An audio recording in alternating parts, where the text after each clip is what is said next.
iba. Ito yung gamit ko. Okay. Distract ko lang yung isa. Sige. Nakasit ako! Galing! Skip yung ano. Skip yung Isa next. pa. Skip yan. Gusto ko pa naman yun. Question na Ay, sige. Sige, Sagutin sagutin nyo na nga lahat. Sige, tanong na. Sagutin. Josie. Kasi nakita namin, sinare mo sa Twitter mo, meron kang photo na duguan yung kamay mo.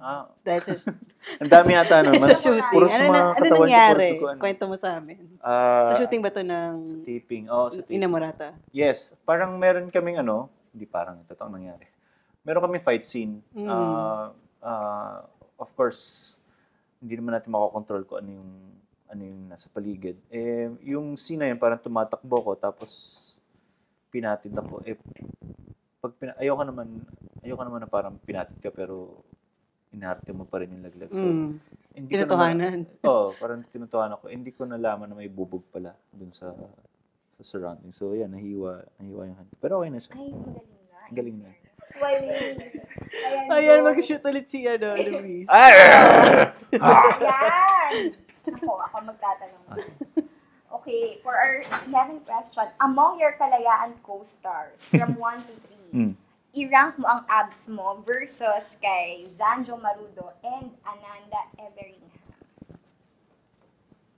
Ano yun yung sinut namin? Ano yung Sino Sino Highest. yung one ang highest? Sino ang number 1 sa abs? Zanjo. Second? Si Ananda. Wow, talagang very humble naman yan, Luis. Sa Pangatlo.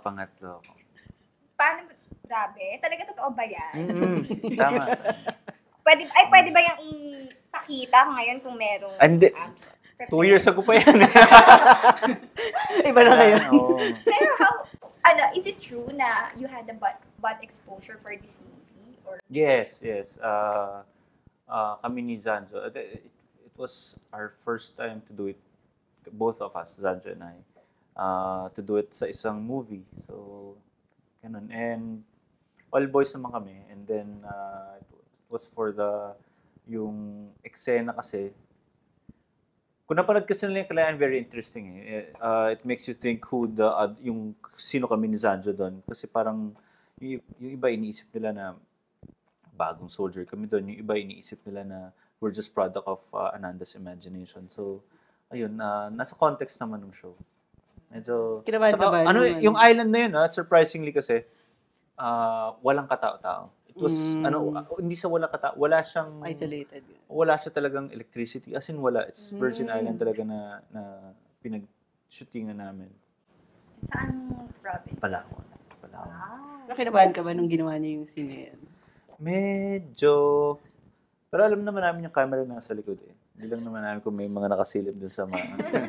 Pero hindi, masaya naman. I mean, Ananda was very helpful sa amin and being an international director, producer, and actor.